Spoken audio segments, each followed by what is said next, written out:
Our other top story on this Sunday evening, protesters have made their way up the peninsula calling for an end to mass deportation.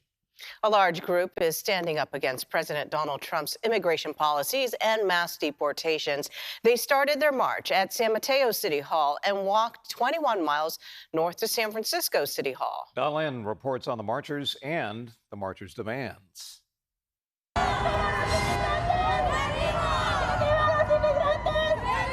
Marching for change, for dignity, and for legalization.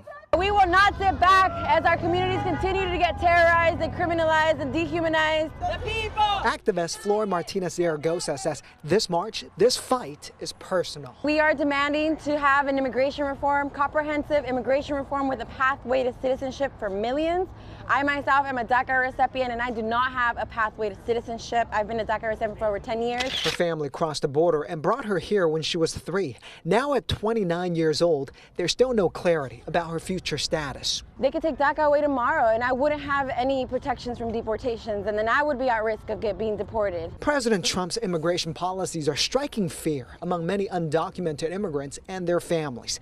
But Martinez-Zaragoza says they're here to speak up for those who are too afraid to step out of the shadow. I personally lost my fear a long time ago growing up undocumented. If I was fearful, I wouldn't be out here today. Hundreds of people stretching for blocks march from San Mateo City Hall to San Francisco City Hall, making brief stops at Daly City and San Bruno City Halls. The reason we chose to do this is because it's a resemblance of the walk that many of our parents did to come to this country. 21 miles and thousands of steps. San Mateo County Sheriff's Department and other agencies providing traffic control. My feet are in pain, probably have blisters by the end of the day, but I feel like it's worth it for the cause. I'm very tired, but I think the adrenaline has been kicking in.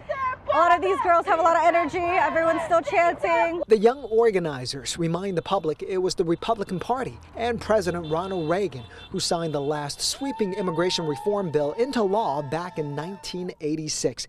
They admit it'll take a lot more work and pressure for that kind of change under the Trump administration. Honestly, I did not expect this many people to come out, but it's really empowering. Turning fear into strength and unity.